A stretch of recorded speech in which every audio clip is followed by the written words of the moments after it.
Good evening, ladies and gentlemen. Welcome to Secrets of the Sire. We do this every Wednesday night, 8 p.m. Eastern, talkradio.nyc, talking comics, movies, TV, and pop culture. I am your host, Mr. Michael Dolce, as always, joined by my co-host, Mr. Hassan Godwin. How's it going, Mr. Lord of the Radio? It's hot in here. It's always so darn hot in this room. Is it always hot? Yes. Darn it. And I want recognition from my suffrage. You want recognition for the heat? Yes. It's only hot because we walk over here we go. And there's like issues when we walk over here. Because you lead me on a merry chase to find various exotic drinks and teas and stuff like that. I don't even know what you're talking about. Yeah. All right, how strange. We've got a great show tonight. We are talking Avengers Infinity Blu Ray, everything we learned from the second time around, and everything we know about Avengers 4 coming up. We welcome. I should tell everybody what you confessed to me. We welcome Source Point Press's Kasey Pierce as she talks about her new sci-fi book, Norah, and in general, we just talk comics, movies, TV, and pop culture, and we do it just in general. very cool. We have a sponsor tonight. SP&G Printing, Speed Printing and Graphics, sp-g.com. Go check them out. I use them for a lot of different things. They're professional printing made simple, brochures, business cards, books, flyers, posters, postcards, other print services. They also make comic books, so go check them out. Professional assassination? They're your full service. They made the banners that are behind us. There's tons of really great stuff that they've done. It's simple. Go to sp-g.com. Do they do landscaping? Commercial landscape. Well done. Commercial well landscape. done. All right, yes. So we are here. We are live as we always are. Yes, and warm. So I will confess this. So darn warm. I will confess this. What will you confess? Once again, I complained, and you scoffed at my complaint, that all the movies bunched up and there's nothing to watch. So I said, Hassan, I honestly have no idea what we're going to talk about this week because there's nothing. You know, we have an awesome guest. Kasey Pierce is awesome. She's going to be on. She's going to talk about a lot of the comic book stuff, and that's great. That's great. But, like, what are we going to lead with? I mean, maybe we'll talk Star Trek. Maybe we'll talk Mark Hamill. I always feel we could just BS our way through, like, 2 segments. That's easily. our entire show. Like, yes. it's our entire. But, I mean, we should just be honest everything. about BSing our way through the entire... Should we? Yeah. Honesty, man, is the best policy. That is not always the case. That's what you teach your kid? I teach him don't lie. There's a big difference. There's a big difference between don't lie and being honest. Okay? All right, fair enough. That's splitting hairs a little bit, but strangely enough, I get that. And that's what's bothering me, is I totally understand that. All right, but you actually came up with a brilliant idea. That's because of greed. Because I really wanted the Avengers Blu-ray. Yeah, because you know what? What was really strange is they usually come out with a lot of fanfare, you know. Yeah. But that movie is just the biggest movie in the world. They don't even care. They're just like, oh yeah, it's coming out Tuesday. Yeah. You know you're gonna get it. You know, it's like one of back in the George Lucas era. It's like a Star Wars box set. Yeah. He's like, yeah, I'm gonna put the same 3 movies out again. And you're going to get it. Let me ask you a question. Let's just be honest with ourselves. Let me ask you a question. Mm-hmm. What was different the second time around? Look, I think it's a really good movie. Yeah. I think it's a lot of fun. I think my second time around watching it is a little... sorry to use this kind of bourgeois word, but it's a little besmirched because of the James Gunn thing. Because one of my favorite... that's interesting, yeah. One of my favorite moments... That's why I have you on the show. You say interesting things. Well, I try. They're not always relevant, but I try to be interesting as much as humanly possible. It's a good tactic. Yeah, it has saved my life a couple of times. There's nothing more authentic than real life. Go ahead. Stop trying to derail me. The introduction of the Guardians in the film, which is a real tonal change because the film feels basically like an Avengers film. Yeah. Up until the Guardians in it, and then that kind of raises the stakes a little. Even when Doctor Strange shows up, because Doctor Strange was in Thor, you know, you're kind of used to him just kind of peeking his head in through one of those little portals and going, hey, you guys are doing everything wrong, and goodbye. You know, good luck. That's one of the things I thought was very, very interesting, too, right, about Doctor Strange in general in this film. The two Sherlocks. Not just Doctor Strange. You you didn't know who was going to take front and center. You assumed Iron Man was. You assumed Captain America was, but if you saw did you see the Honest trailer at all? No, I didn't. The Honest trailer is really funny. You should go check it out. And it basically kind of spotlights that Captain America is just a guy who knows a guy, and that's that's what he is in this film. Like, he's not really front and center. No, he's not forefront. So you would think, and actually, according to the commentary, the Russo brothers, in one draft, contemplated not introducing Captain America until the last battle. Just before, which spoilers, may have been actually pretty cool. It may have been. Yeah, but that's the whole thing. You kind of you go into this thinking like, okay, this is going to be the Cap Iron Man show with a lot of Thor and and some Spider-Man, right? And then you think, they're gonna take advantage of Black Panther, which again, the Honest trailer is really hilarious. And they're like, and the lack of screen time clearly shows they did not realize what a cash cow Black Panther was before they because they said that they said that also in the commentary that that they had done screenings for the film before Black Panther came out. Yeah. And then Wakanda came up and everyone was like, oh, look, someplace new. That's nice. Yeah. And then after Black Panther came out and exploded, the audience went nuts every time they saw Wakanda. So, and they said it was a risk as far as they were concerned because they had just done Black Panther. They had just done Wakanda in the third act. Yep. And they're going to do this. They're going to repeat the formula. But they said, look, it made the most sense. It works the best to do it here. Look. It is a little like, as I was saying, the tonal change came up with the Guardians. The Guardians show up, and then you're like, you realize while you're watching it, it's like, no, this is real. There's all these characters are going to intermix. There's a cross pollination of all these from last week's fanfare, all these franchises, right? And so, which was an excellent discussion, by the way, on second viewing. Yeah. See, second viewing, especially very good. Since I was right. But anyway, my friend Tara, who never agrees with you, completely agreed with you that time. I know. Yeah. She just wrote a heart on the comment section. I'm going to assume that's towards you. It's from my franchise talk from last week. If you haven't caught that, go check us out on SoundCloud.com/Secrets of the Sire. Go to SecretsOfTheSire.com. Go to iTunes. We're on iTunes. Just type in Secrets of the Sire. Yeah, vote for Sam to get a bigger air conditioner.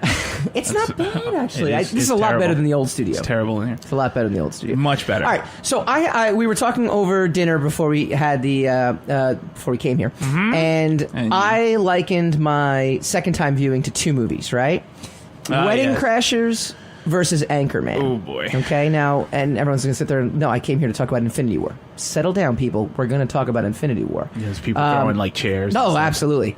When I first saw Wedding Crashers, beating their kids, I erupted in laughter the entire time. I thought it was one of the funniest movies I'd ever seen. The theater experience was unbelievable. I saw Anchorman.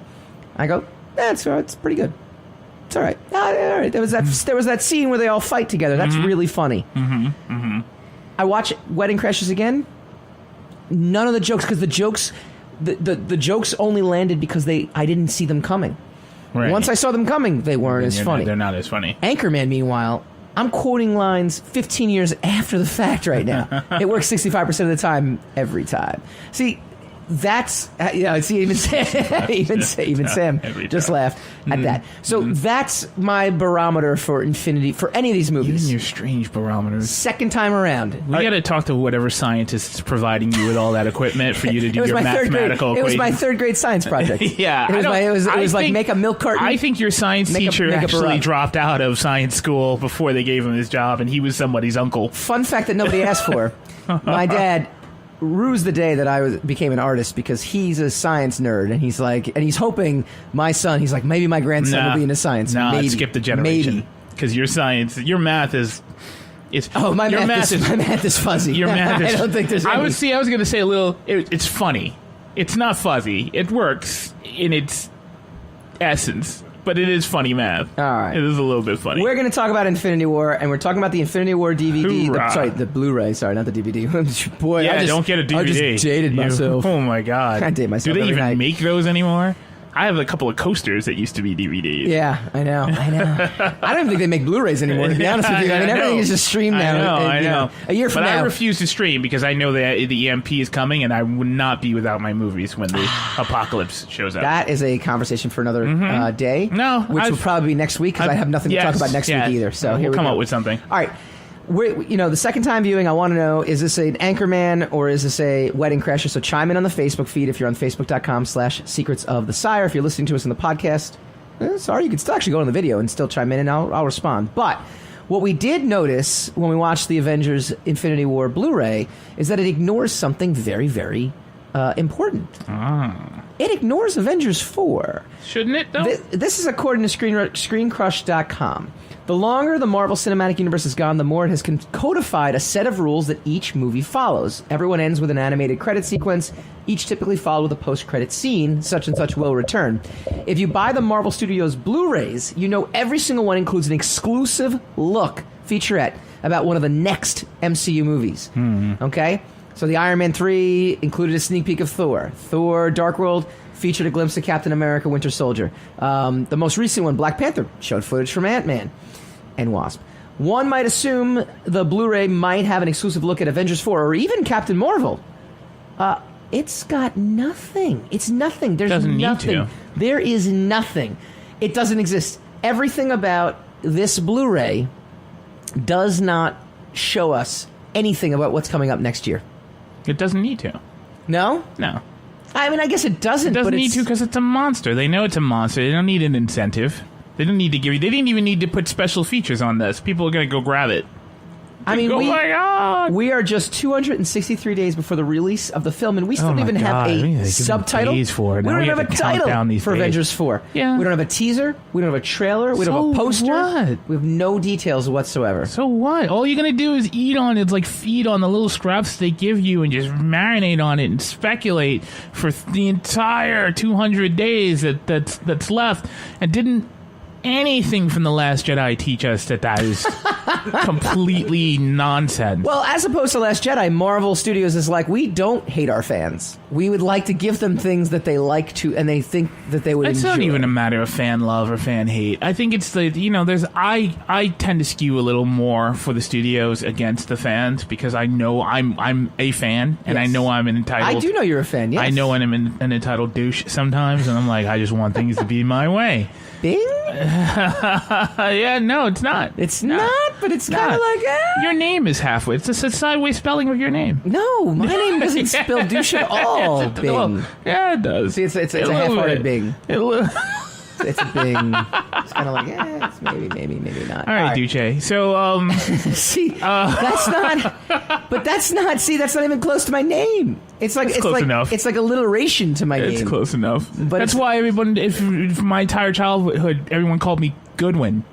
I'm like, where are you getting the extra O for? Yeah, I could see. You bunch of idiots. I could see why. You bunch of fools. It's not Goodwin. It's got one O. They refuse. All right. Look, as Tara did side with me last week, I will side with you this week. That it is definitely possible. So that's the track. To mispronounce my name. It was a little possible. All right. When we come back, even though the Blu-ray wouldn't do it, we're going to give you as much information on Avengers 4, and we're going to do some wild, rampant speculation.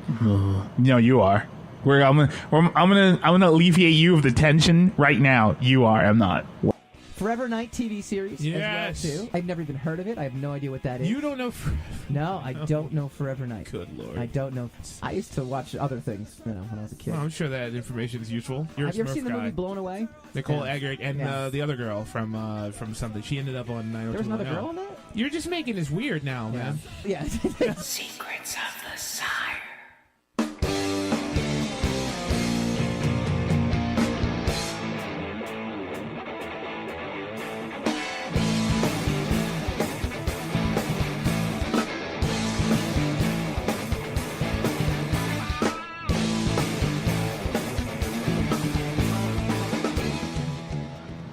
Welcome back to Secrets of the Sire. We do this every Wednesday night, 8 p.m. Eastern, talkradio.nyc. Hey, I was on an Ask Me Anything feed today, so go check out the Sire page, go check out the Mike Books page, go check out all this stuff. No, people asked a lot of good questions. It was really cool. I was in Boston Comic Con as well, too. But they didn't ask you anything. They asked me, there was like 25 questions, and I answered them all. That's not anything. Quite incompetently, but I answered them. That's the whole point. You never promised a confident answer. You just said, ask me anything. Go check out The Mainstream. That's my new title. That is in stores right now, issue 4. Issue 5 hits stores at the end of this month, so please go check it out. Go to mikebooks.com/store. We are also brought to you by SP&G Speed Printing and Graphics. They do awesome work. They're actually responsible for all the cool banners that we have back here as well, too, so go check them out. They do great work. They just do great stuff. They actually printed up my comic, The Undone. They printed up our comic, Sire number 10. So they're excellent, and you should definitely use them. Go to sp-g.com. All right, we were talking about the Avengers Infinity War Blu Ray. Before we hop along to Avengers 4, I wanted to give a little comments here. Fabian Nicieza, fan favorite guest, chimed in. I liked it better the second time, caught more the third time, and still enjoyed it the fourth time on a plane last week. So clearly to him, he's gone way beyond. Anchorman. This is definitely an Anchorman movie. He's in the Anchorman. David S. Rosenberg, Rosie for short. It's still a really fun, enjoyable movie for many reasons, though on second viewing, I saw more of the holes and confounding moments within the story itself, and from what's been set up in the previous Marvel films leading to this. But still find it enjoyable regardless. So, he's kind of Anchorman. You probably Anchorman that. I think that's more Wedding Crashers. That's borderline. That leans Wedding Crashers. Yeah, it leans, but I mean, he said he still finds it enjoyable. It's just he sees the holes in it a little more. Chris Mullen chimed in, what's the point of this conversation? In the end, it doesn't amount to anything. Wow. And I responded with, no, that's the basis for the entire talk radio. Format. What's the point of listening? Why are you listening if there's no point to us talking? So please continue listening. Hey, no, I condemn it. Please keep talking. Don't. Listen, chatter. You know what the problem is? The one problem I had with it, and this is a problem I have in general, like villains always want to just blow everything up.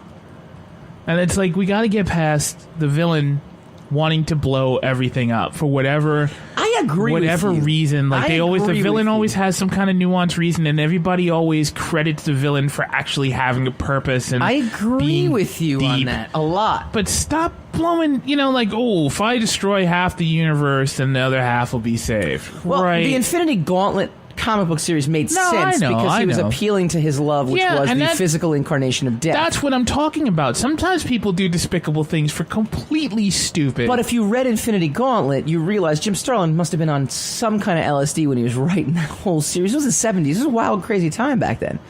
So what's that got to do with what I'm talking about? They had to kind of streamline it in the today. No, they didn't. So that it's not necessarily a trippy. That's reason. What I'm talking about. Everybody's always trying to give like this coherent reason for why the heavy wants to do this enormously despicable thing. And part of it is sometimes people do despicable things because they're despicable. Yeah. Sometimes there's no nuance to it. Sometimes that is even though I dislike this movie as a superhero movie. Yeah. I still think it's a good movie. Yeah. The Dark Knight. With some people just want to see the world burn. You can't reason with him or whatever. Yes. He's just, and he said, and he actually says, he reinforces it in the film. He goes, it's not about money. It's about making a statement. We're going to talk about Avengers 4 in a second, but I just came up with a great question for you.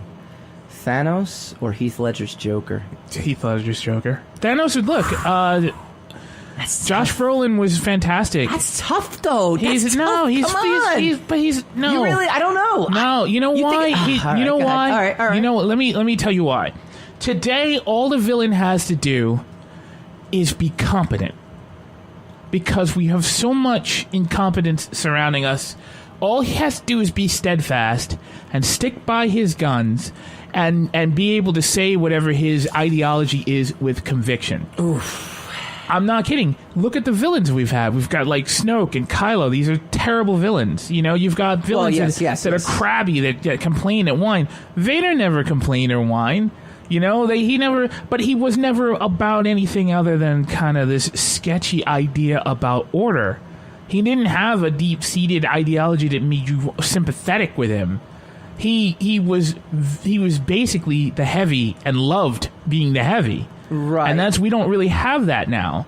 Okay? And the problem with the Joker was just pure chaos. He owned being chaos. There was no prevailing ideology. Now, he developed an ideology when he ran into Batman. Batman offered him meaning to the craziness that he was doing because he wanted to keep proving to Batman that his philosophy of insanity, of no rules, was better than having rules. But that's why he was drawn to Batman. That only explains why he was drawn to Batman. But in general, if there was no Batman, there would still be a Joker, and it would just be about insanity, and nobody could catch up to him. Yeah.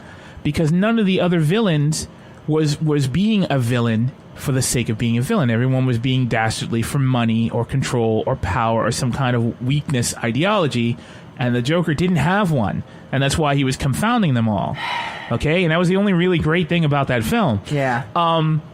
The Thanos would have been more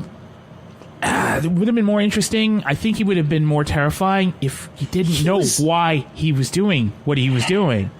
If you didn't, I know that the unique perspective of the movie was to hold on. I know the unique perspective of the movie was to put it from his perspective. Okay, right, and that's what made it a different kind of movie. That's why everybody's giving it the genius credit. You know, it was like, oh, it's genius because it was completely. It was completely seen through his eyes. And I honestly say that's probably the only way they could have done this movie. Sure. But even from his perspective, I think it would have been absolute genius if you still, even though you were looking at it from his eyes, you didn't know why he was doing what he was doing. And the thing, I know they put an emotional beat with Gamora, and you know, and that's one of the things that kind of, for me, kind of neuters the bad guy a little bit, because you give him some pathos, and you give him some backstory, and then you kind of understand where he's coming from, and then it's all about a matter of will. Like, this guy's evil because he's got more will than I do to pull something like this off. But it's nonsense, you know. One of the worst things they did, here's a total geek jump. The worst thing they did in the first episode of the Star Trek: The Next Generation, where they introduced the Borg, worst thing they did was beam aboard that ship. Mm-hmm. And I remember thinking that when I was watching it. Some guys were scary, terrifying, all the way up until, let's go over there. It's like, no, you sold that wrong. Yeah, but at some point you have to reveal. Not in the first episode. No, I guess not in the first episode. But I'm just saying, you know, that's a surprise that's going to come no matter what. But not in the first episode. Sure. Yeah, you know, yes, like you the thing that would have made them scary is that, you know, you got Captain America, you got Iron Man, you got all these people. They face Thanos is right off the bat, though, and this is the one thing I was going to say. He's scary because of what he can do right off the bat.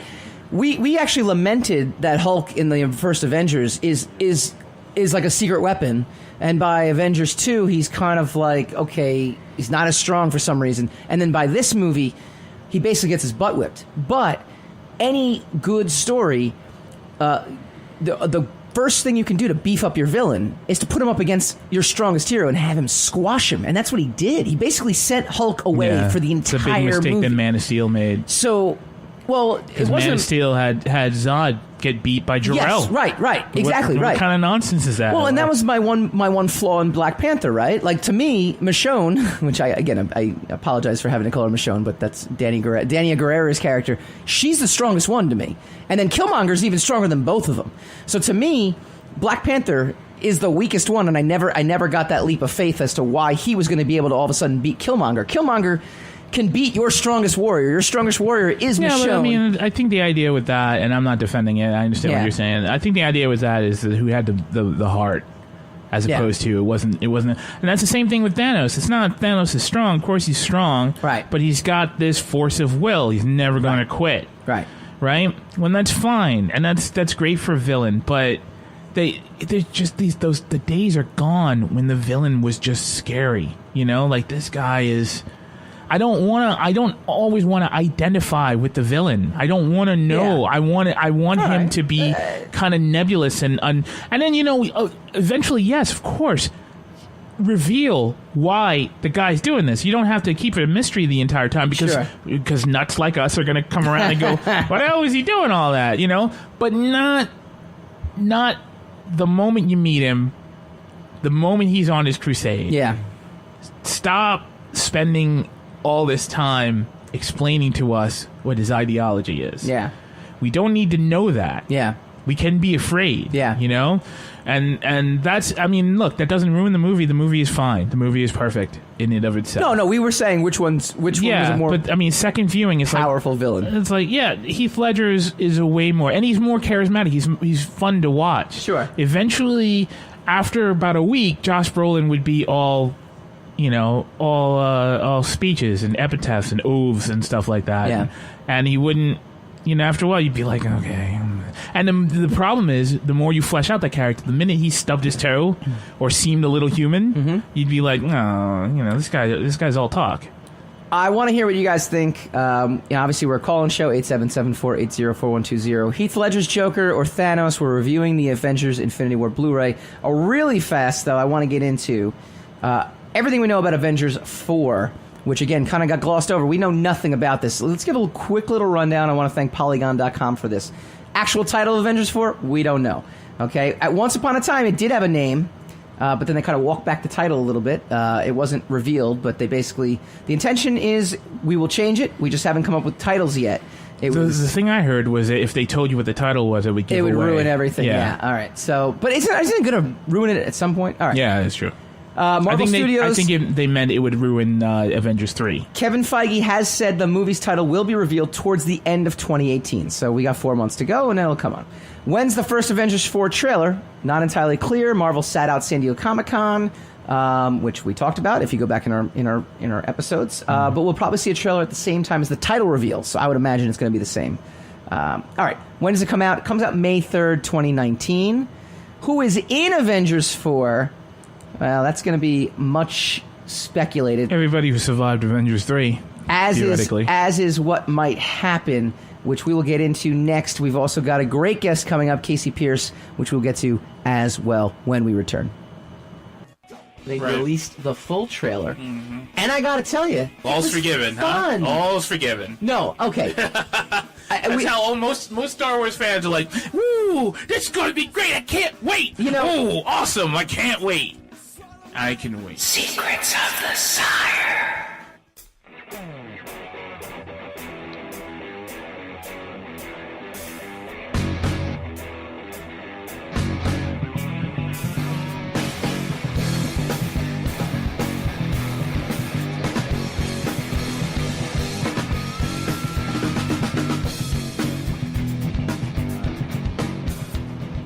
Welcome back to Secrets of the Sire. We talk comics, movies, TV, pop culture. secretsofthesire.com. Go check us out. That's the best part about the show, right? We came in here not really having anything to talk about, and we ended up stumbling onto one of the greatest debates of all time, which is the Heath Ledger's Joker versus Thanos. And I don't think it's a contest. I brought up the point, though, and you brought up the point in the first segment, though. Thanos, the whole movie is told from his perspective. So the whole idea of not knowing what the Joker's about is more an effect or an end result of who the story was told through. We're following Thanos through the entire Infinity War saga. We're following Batman in retaliation of the Joker. The Joker's the star of the show, but it's not told from his perspective. So it's very interesting. So we want to know what you think. We definitely want to know what you guys think. Go check it out. I still think they could have told it from his perspective and just not told us what his perspective was. Yeah. I still think you could have pulled that off. Yeah. All right, we're going to take a quick detour because we're going to continue our summer spotlight, which has been pretty awesome. We're spotlighting a couple of the cool up-and-coming comic book companies and some creators that you may have heard of, may not have heard of, and need to because they're doing really cool things. And with that, I introduce Miss Kasey Pierce. How are you doing, Kasey? I'm doing great. How are you guys? I'm doing very good. First, I have to say that she's the most polite guest. She's like, I didn't get the email. You got to send me the email again. I didn't get it. Oh my God, I'm such a pain. I'm so sorry. Let me fill out the survey. And I'm like, you don't understand. Like, you're awesome. like the fact that you care this much. Good. I'm like, please don't mistake my exhaustion for laziness. No. Like that. I'm like, we love it. When you work all day too, like I come home and then I sleep for 2 hours from these cons, and then I just go right to work. Yeah, no, it's we feel you, so don't worry. You done good. You okay? All right. Thank you. So let me start out with the company you work for. I was in C2E2 this past year promoting my new series, and I was talking to some artist friends of mine. We're thinking about, okay, what's the next project we're going to work on, and we'd love to work together, and this and that. I said, okay, great. Let's think about what we want to do, but let's think about where we want to take the project, right? And I mentioned a couple other companies I've worked with, and say blah blah blah, and then not one, not two, but like 3 or 4 different artist friends of mine who I'm talking to are all like, got to check out Source Point Press.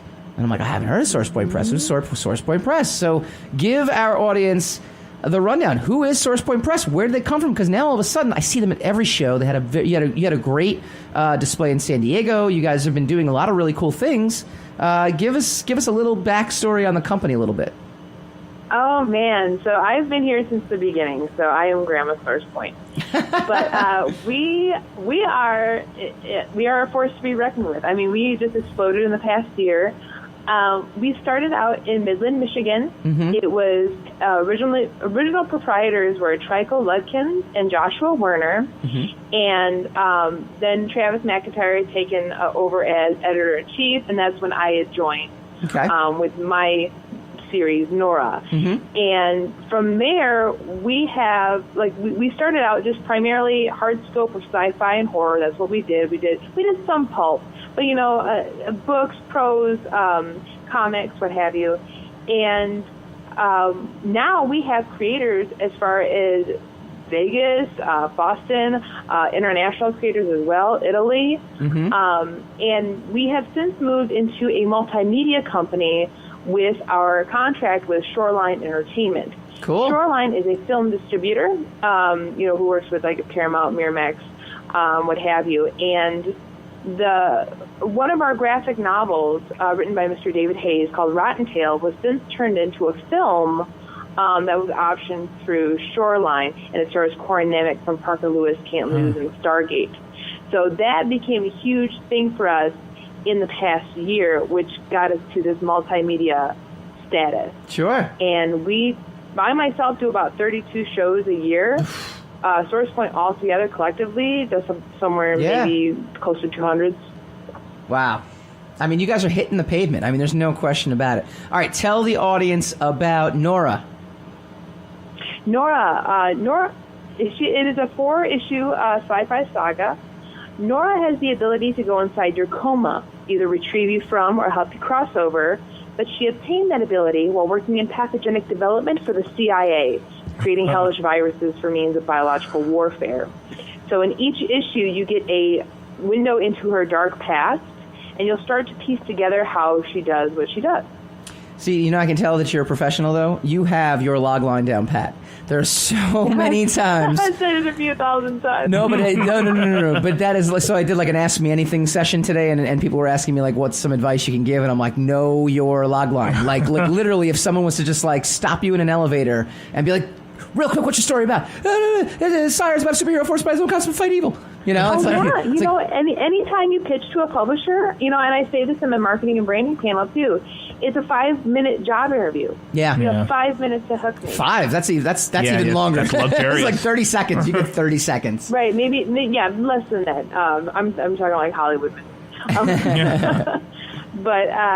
But yeah, it's very hard to talk about your work, too, because you want to get into the plot. Yeah. But say, well, it's more than that. And then you sound like a 5-year-old trying to explain to their mom what they saw on a television show. Like, the guy in a parachute, and then the explosion went off, it was like, boom, and the guy on the ground was like, whoa, and then this guy, and then. I've gotten that so many times, too. You know what the best thing is? I've been that guy a couple of times. Oh, me too.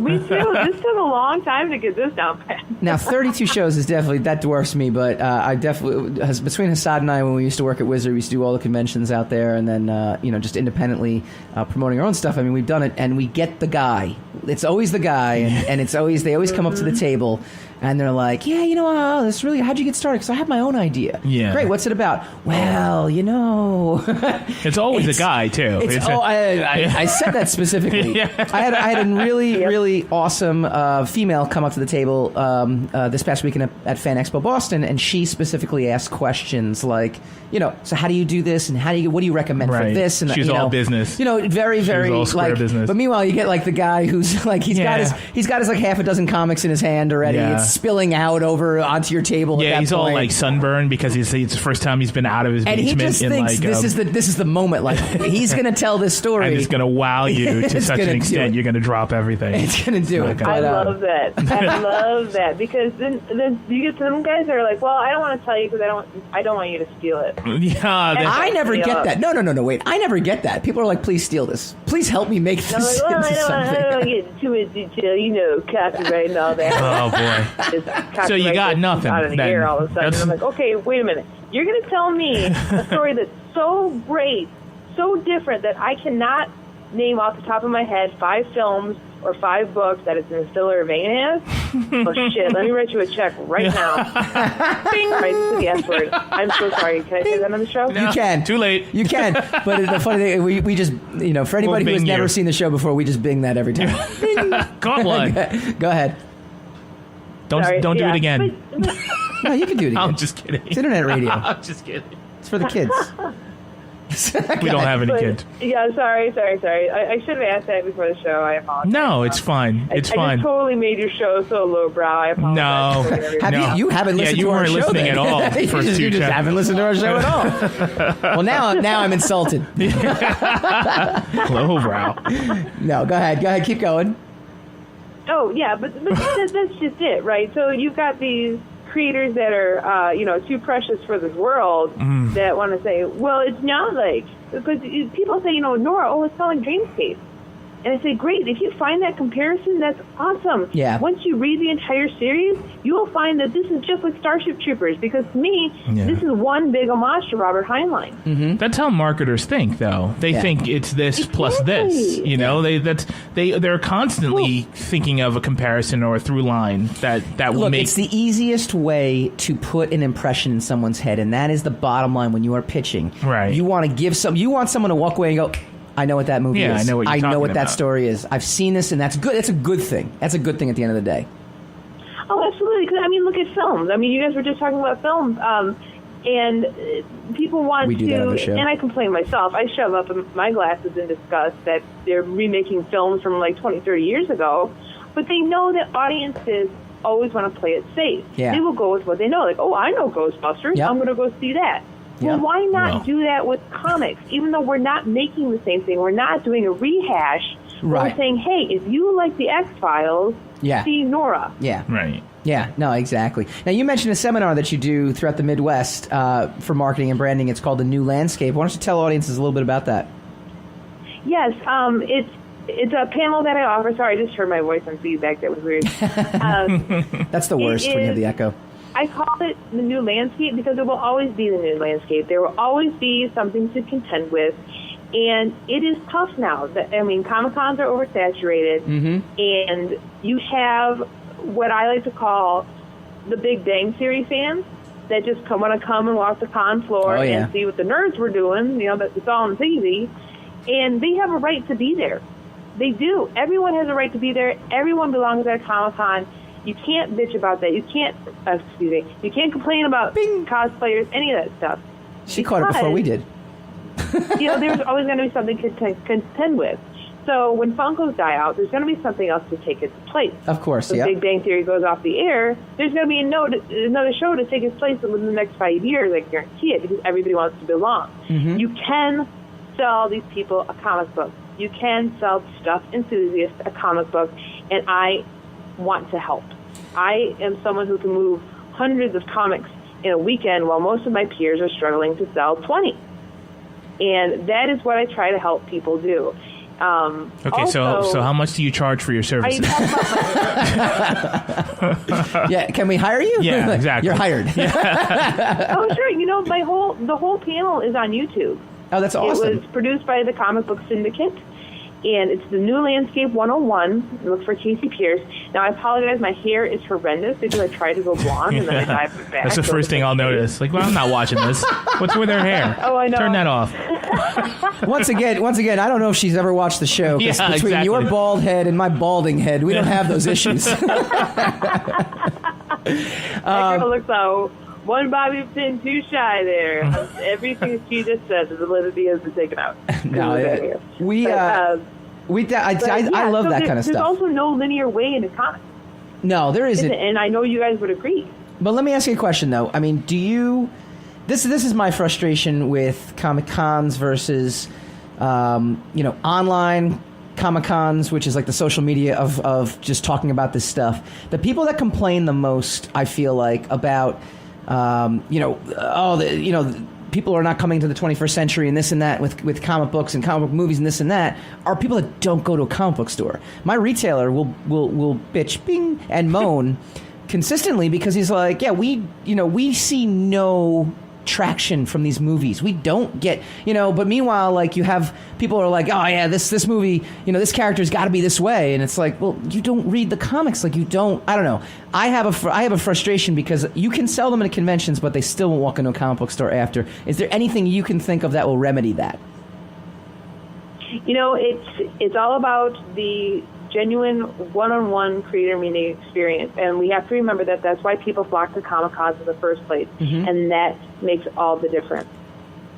I love it. It's quick and concise. We didn't even get a chance to get into the sexism in comics, but we're going to have you back on the show at some point. If you're ever in New York, drop by. You could be a live guest co-host with Hassan and I. We enjoyed having you in here. Well, thank you. Tell everyone where they can find you online. You can find me at facebook.com/CosmicKasey, both with K's. Twitter handle is Cosmic Kasey. Instagram, KCD Writes, not as in women's lib, but as in physical writing. And you can find Norah and Pieces of Madness at SourcePointPress.com. And we are also now, Norah is in Diamond Previews. So please tell your local comic book shop to add it to their pull list. Norah through SourcePoint Press by Kasey Pierce. Very, very cool. All right, Kasey Pierce, you rock. You're awesome. Welcome back. Likewise, my friends. Anytime. And we'll see you at New York Comic Con. Thank you so much. I think New York Comic Con, that's the next one for me anyway. All right, when we come back, we go spinning the racks. I enjoyed the movie. I thought it was, the cast was really good. The kids were solid. I didn't like Flash. So we're talking about My Good, right? That's very true. Okay, thanks. And we hate each other. Oh. That's what gets us the ratings, buddy. F you. Yeah. 2,000 downloads. Done. Next week we're going to shoot one of us. Secrets of the Sire.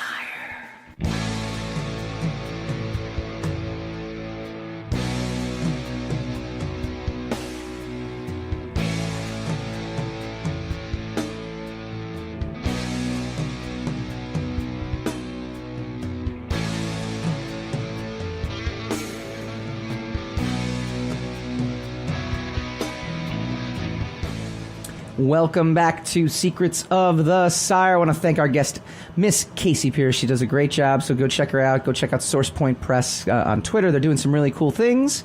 And again, I got so many recommendations from artist friends of mine as well to go check them out, and they're great. For a show where I really was like struggling to come up with a good topic, this has turned into like one of our better shows.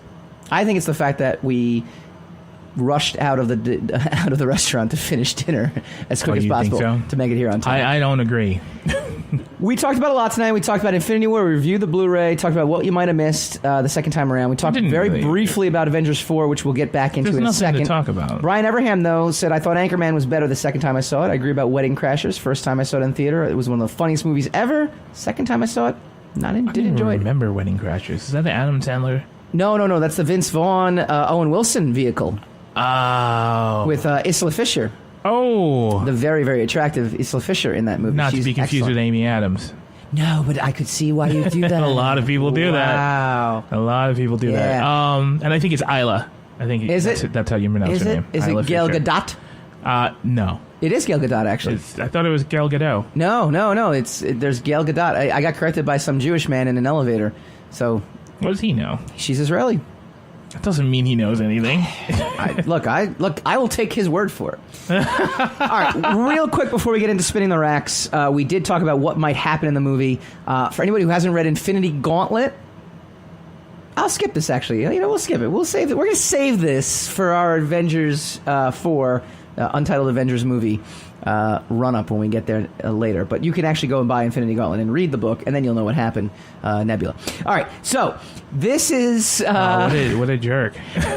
This is the most important part, right? Whose Marvel contracts are up specifically, okay? So that's something that I think is I apologize. value. I apologize. I honestly, I'm going to be very bad in this segment. Because Okay. I hate these things. No, but it's true, right? Robert Downey Jr., Chris hate Evans, these Scarlett Johansson, and Chris Hemsworth have all reached their limits. However, there's going to be a Black Widow movie, so I'm assuming Scarlett Johansson's going to make it out or, be in some way, shape, or form here. And Chris Hemsworth has indicated he wouldn't mind coming back in the role of Thor. I can't see Robert Downey Jr. not carrying on as Tony Stark in some way, shape, or form. I really do. I feel like that's going to happen. Well, he quit like 3 times. And he's still prominently Right. in almost every damned Marvel movie, with the exception of Ant-Man and Right. and Doctor Strange. Yeah. I mean, he's all over Spider-Man. He's all over the Captain America movies. He's in the Avengers movies. Yeah. I mean, where is he not? Yeah, I know. So, and I he know. quit. Like, they made a big deal about Iron Man 3 being his last one. That's Yeah. the last Iron Uh-huh. Man. I was like, it doesn't really matter. Iron Man hasn't gone anywhere Right. for 10 years. Right. So we don't need him. We don't need another Iron Man movie. No. Ever. No. Ever, right? No, and we didn't even need because 2 and every 3. movie is an the RDJ is just a preeminent actor who kind of commands the scene wherever he is. Yep. And he is instinctively or instinctually placed in the lead of any scene that he's in. Yep. And the entire Avengers, and especially the Infinity War, is about his pathology, because he had this vision in Age of Ultron, Right? And he saved the world in the first Avengers movie. So Right. this is basically all about, and even Thanos knows who he is. Yeah. That was like, hey, Tony Stark, what's up? You're that guy. Loved you in Sherlock Holmes. Captain Marvel. You, the other guy, coming back, not that much.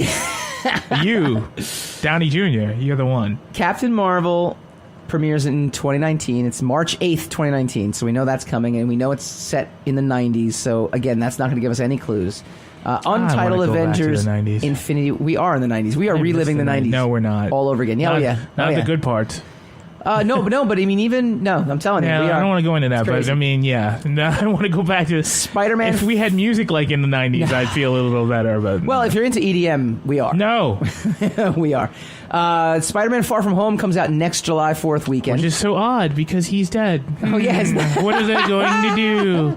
How and strange. then this kind of does. You're right with the James Gunn stuff. Guardians of the Galaxy Volume 3 comes out in 2020, and that's the next one. You know what? And then this Batista stuff, and now they're like, this QAnon stuff with the pedophilia thing, and now they're speculating that the reason that Batista is defending a gun so drastically is because he's part of this pedophilia ring, and also Conspiracy theory. it's just snowballing. It's just getting Conspiracy bigger theory, and what? bigger and bigger. All right, well, we will not participate in that kind of nonsense. Instead, we will speculate on what's going to happen with Star Trek 4 when we go spinning the racks.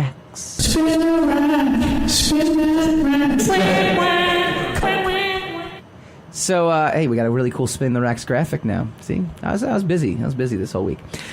I can't see it because I don't have a computer screen.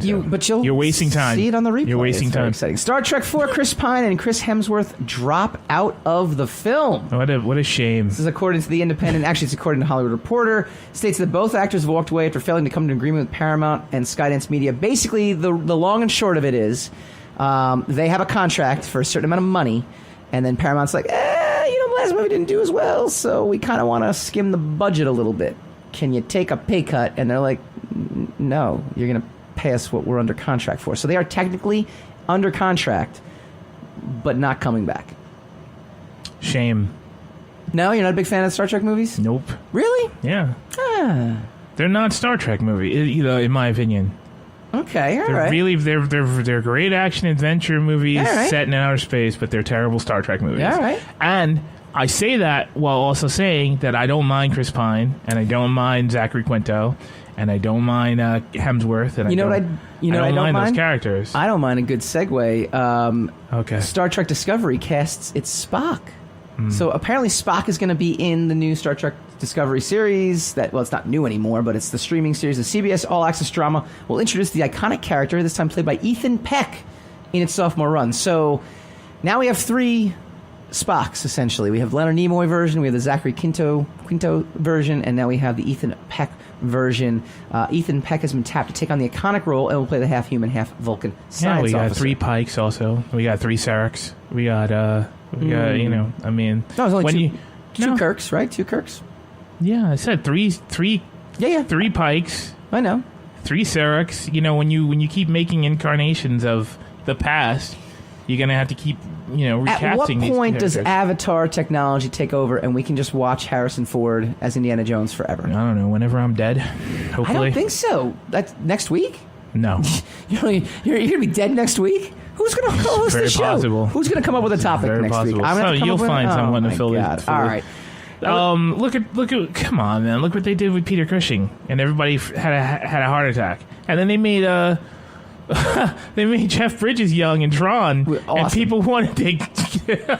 People were doing somersaults in the movie theater. I thought in Ant-Man and Wasp, the scenes of Michael Douglas. Yeah, and those are like incredible. $1 billion to do that. That's A. B. It'll be like the HD TVs. It'll be like the technique is so involved because you have to have footage of the person when they were young. You can't just youthen someone, and can't just euthanize them. Go ahead. That's why I thought you were going with it, and I was like, "Euthan, you just made a word, except you didn't. You cut it's off half euthanize, not euthanize." But okay, whatever. Anyway, last on the list, and this is a little. I'm done with this show. This is a little. This is actually close to home for us because we got to review Nightfall before it came on, but. Mark Hamill, Mr. Luke Skywalker himself, will join Nightfall as it's renewed for Season 2 on History Channel. So basically, we are putting a call out to History Channel. Come sponsor the show again, and we will review Mark Hamill in Nightfall, and we will do it lovingly. All right, next week... That gives that away. Industry legend Paul Levitz joins us in studio. Chat about his 30-year career and his latest graphic novel, Brooklyn Blood.